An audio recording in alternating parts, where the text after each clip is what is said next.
Ang ating kalawakan ay nababalot ng napakalaking hiwaga. Mula sa mundong ating ginagalawan na punong-puno ng buhay, ang universe ay pinagmumulan pa ng bilyon-bilyong mga planeta. Kaya hindi maiiwasang mapatanong ang isang tao, mag-isa nga lang ba tayo sa kalawakan? May ibang klase pa kaya ng buhay ang namamalagi sa labas ng ating daigdig maliban sa atin? Sa video na ito ay sama-sama nating tignan ang mga ebidensya at teorya na maaaring sumagot sa katanungang ito. Ang mga datos na tatalakayin natin ngayon ay talagang nakaukit na sa ating kasaysayan, na maaaring magpatunay sa eksistensya ng ibang uri pa ng mga nilalang na maaaring nabubuhay sa labas ng ating daigdig. Ang mga ito ay posibleng magpalawak pa ng katanungan sa mga isip natin, at maaari ding magbukas pa ng kamalayan ukol sa kung may ibang buhay pa nga ba sa karagatan ng universe bukod sa atin.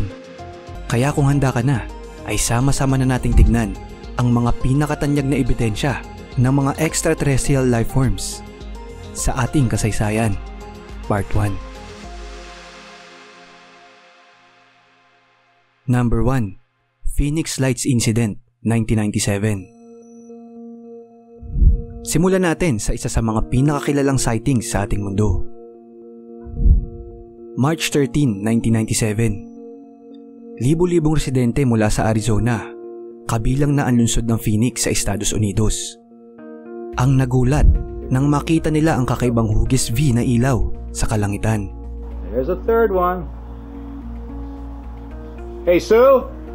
Ayon sa datos, bandang alas 7 ng gabi, nasaksihan ng mga tao ang mga malalaking ilaw na lumulutang sa kalangitan. Maraming mga video footage ang kumalat ukol sa insidente na ito, mga chip. At makikita sa mga ito ang malaking V formation na lumilipad sa himpapawid. Ang nakakapagtaka ay hindi nawawala ang korting V na formation ito sa mahabang oras. Ayon sa mga saksi, ang misteryosong ilaw na ito ay mas malaki pa daw sa isang football field kung ikukumpara. Kaya hindi talaga aakalain na isang ordinaryong eroplano lamang ito. Para bang isang higanting parupara ito na walang ingay, kung saan na mga pakpak ay isang higanting ilaw. Maraming mga konklusyon ang lumabas mula sa mga eksperto ukol sa Phoenix Lights Incident.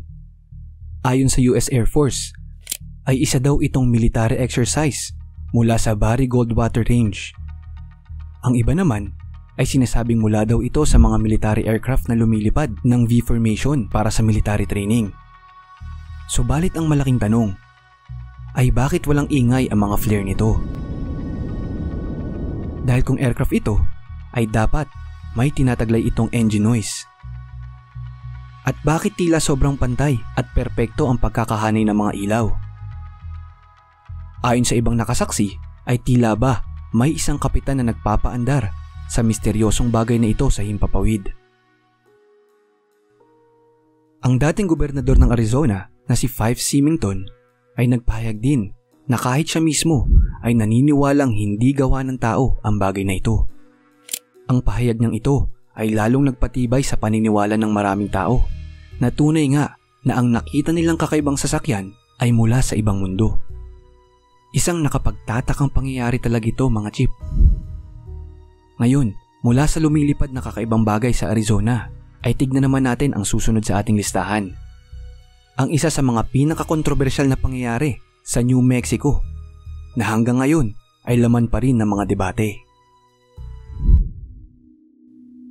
Number 2. The Roswell Crash, 1947. July ng taong 1947, isang misteryosong bagay ang bumagsak sa kalupaan ng Roswell, New Mexico. Ang unang ulat mula sa US Air Force ay isang flying disc ang nag-crash na ito.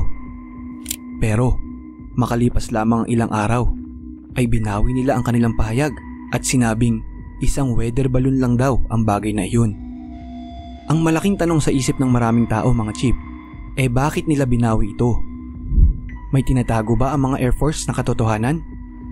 Sa kabila ng pagbabago ng kanilang pahayag ay isang bagay ang dapat pagtuunan dito. ang mga testimonya ng mga nakasaksi. Marami sa mga residente ng Roswell ang nagkwento na hindi isang ordinaryong bagay ang nag-crash. Ang rancher na si Mac Brazel na siyang nakatagpo ng debris o mga labi ng bagay na ito ay nagsabing ang mga materyales daw mula sa bumagsak na bagay na ito ay napakakaiba. Ayon sa kanya ay gawa ito sa isang manipis na metal na hindi nasusugatan sa sobrang tibay. Mga kable na tila gawa sa material na hindi pamilyar at tila ba hindi gawa ng tao. Para daw bang isang telang hindi natutupi at kahit baluktutin mo, babalik lang sa dating hugis. Ito ang mismong pahayag ng nakasaksi sa naturang pagbagsak. Paglipas ng ilang araw ay nagpadala ng mga sundalo ang gobyerno sa pinangyarihan ng insidente para kumuha ng datos. Pero ang mga pahayag ng mga sundalo ay mas lalong nagbigay alinlangan sa mga tao. Ayon sa mga saksi ay tinakot at pinagsabihan daw sila di umano na huwag magsalita ukol sa nakita nila. Dagdag pa rito ang testimonya ni Jesse Marcel, ang intelligence officer na nagsuri sa mga debris. Ayon sa kanya, ang nakita daw nila ay hindi maaring basta gawa lamang ng tao. Ngayon, mula sa mga misteryosong bagay na bumagsak, ay pumunta naman tayo sa kakaibang tunog mula sa kalawakan na nagpalawak sa kuryosidad ng sangkatauhan. Number 3. Wow Signal, 1977. Isang radio astronomer na si Dr. Jerry Eman ang nakasagap ng napakalakas na signal mula sa kalawakan gamit ang Big Ear Radio Telescope sa Ohio noong August 15, 1977. Ang signal na ito ay nagtagal ng 72 seconds. Isang kakaibang frequency ito na noon lang nakita ng mga eksperto. Tila ba isang misteryosong tinig na umaalingaw-ngaw sa gitna ng tahimik na kalawakan.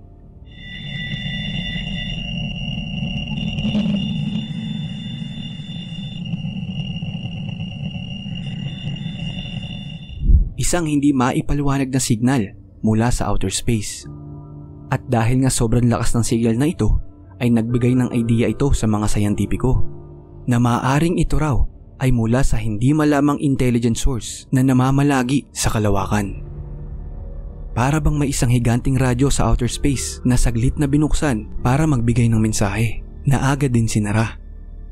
Ayon naman sa isang astronomer na si Professor Antonio Paris, ang tunog daw ay maaaring galing sa mga hydrogen clouds na bumabalot sa kometa.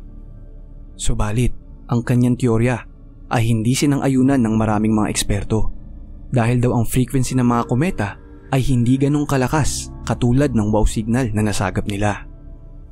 Hanggang ngayon ay wala pa rin nakakapagtukoy kung anong uri ng celestial event ang posibleng pinagmulan nito, mga chip.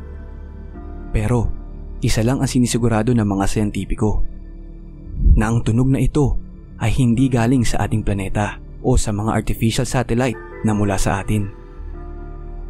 Mula sa kakaibang tunog sa kalawakan, ay tignan naman natin ang isang kakaibang bagay na tumawid sa ating solar system na nangyari lang noong 2017. Number 4. Oumuamua, 2017. Noong 2017, isang kakaibang bagay ang dumaan sa ating solar system.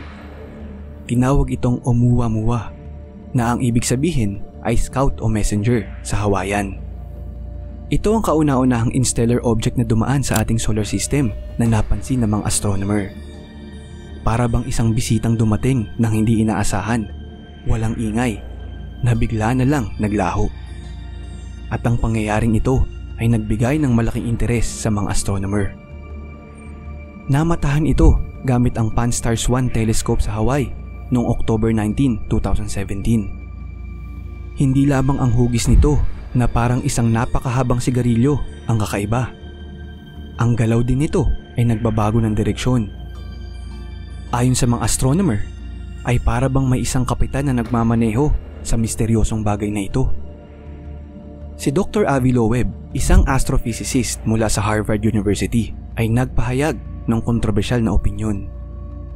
Para sa kanya, ang Oumuamua ay isang alien probe na ipinadala upang obserbahan ng ating solar system. Talagang napaka-misteryoso ng bagay na ito mga chip. Maraming tanong sa isipan ng mga eksperto ang nabuo mula dito. Bakit ganito kahaba ang hugis at galaw nito? Paano ito dumaan nang hindi natin agad nakita? Ang pagtawid ng Oumuamua sa ating solar system ay para bang isang mahiwagang mensahero na saglit lamang nagpakita at agad din nagpaalam. Ngayon, mula sa ating solar system, ay dumako naman tayo sa isang insidente na mismong mga militar ang nakakita sa isang UFO. Number 5. Tic Tac UFO Encounter 2004. Ang isa sa pinakamalaking encounter ng militar sa isang UFO sa kasaysayan.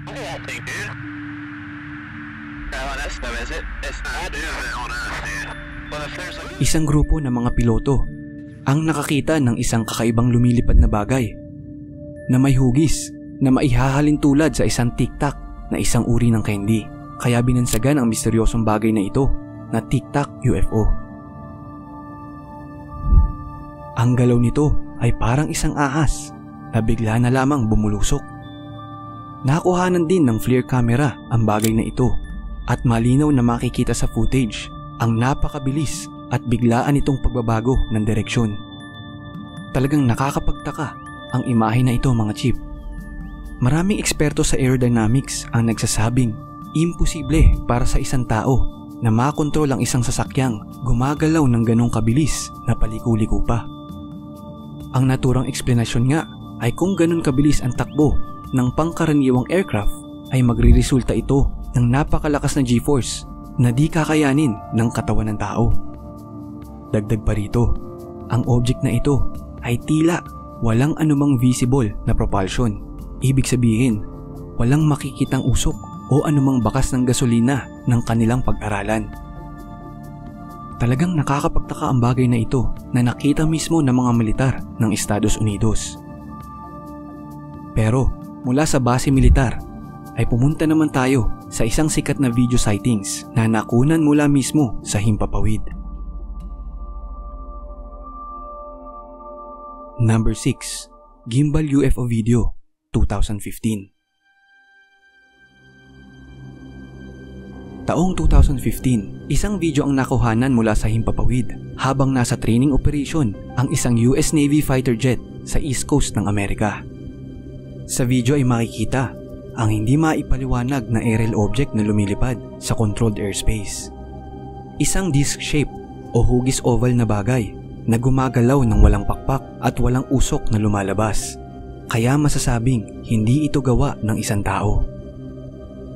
Ang misteryosong bagay na ito ay umiikot sa gimbal motion nang hindi naapektuhan ang posisyon. Tila nagpapakita ng isang anti-gravity na katangian. Ang video ay nakuha ng mga piloto ng USS Theodore Roosevelt Carrier Strike Group, kabilang si Lieutenant Ryan Graves. Ayon kay Graves, ang mga bagay na ito ay lumilitaw raw sa controlled airspace at minsan ay lumalapit pa sa mga training aircraft na nagdulot ng pangamba sa Air Force. Sino ba naman ang hindi matatakot kung makakita ng mga ganong klaseng bagay sa himpapawid mga chip? Ang gimbal video ay naging sentro ng diskusyon sa mga UFO dahil sa malinaw nitong ebidensya. Talagang nakakapagtaka ang mga ganitong bagay mga chief na nakuhanan pa talaga ng mga video. Ngayon ay dadako na tayo sa panghuli sa ating listahan. Ang isa sa pinakatanyag na encounter ng mga tao sa isang UFO. Dahil di umano ang saksi sa pangyayaring ito ay nahawakan ang mismong misteryosong UFO na nabalita sa buong daigdig. Number 7. The Rendlesham Forest Incident 1980. Noong Disyembre 26, taong 1980, naganap ang isa sa pinakakilalang UFO sightings sa kasaysayan. Ito ang Rendlesham Forest Incident. Ang mga saksi ay mula sa Roughwood Bridge sa Suffolk, England na isang US military base. Matatagpuan ito malapit sa Rendlesham Forest kung saan nangyari ang misteryosong kaganapan. Ayon sa mga saksi, may nakita raw silang mga ilaw na bumalot sa kalangitan sa may Rendlesham Forest. Kaya agad inaksyonan ito ng mga militar at nagpadala ng mga sundalo doon. Si John Boros at Jim Penniston, mga US Air Force personnel, ang unang nagpunta para mag-imbestiga. Ayon sa kanilang ulat, nakita nila ang isang hindi pangkaraniwang sasakyang lumilipad na naglalabas ng makulay na ilaw sa himpapawid. Ang sasakyan ay may triangular na hugis, makintab na itim ang kulay at mga kakaibang marka o simbolo na hindi nila maipaliwanag. Habang papalapit sila, ay napansin nila na ang sasakyan daw ay gumagalaw nang walang nilalabas na ingay. At ayon naman kay Penniston, ay nahawakan niya mismo ang nasabing UFO sa kagubatan. Nang makalapit siya sa mismong bagay na ito, ay hinawakan niya ito at nadama niya di umano ang kakaibang init ng sasakyan. Binanggit niya rin na mayroon daw itong mga markang simbolo na animoy hieroglyphics na mga sulat. Sa parehong gabi, marami pang ibang mga personnel ang nakakita ng mga kakaibang liwanag na kumikislap sa kalangitan. Ang mga ilaw daw ay gumagalaw ng napakabilis at imposibleng tao daw ang may gawa ng mga ito. Ang insidente sa Rendlesham Forest ay nagdulot ng maraming espekulasyon sa buong mundo. Hanggang ngayon, ito ay nananatiling isa sa mga pinakamatanyag at malapit na encounter sa UFO sa ating kasaysayan. At ito ang listahan natin ng 7 sa pinakatanyag na UFO encounter sa ating kasaysayan. Sadyang puno talaga ng misteryo ang universe, mga chip. Kung nagustuhan mo ang ating content, ay huwag mo kalimutang mag-like at mag-comment ka na din kung gusto mo pa ng part 2. Salamat sa panonood, mga chip. Hanggang sa muli.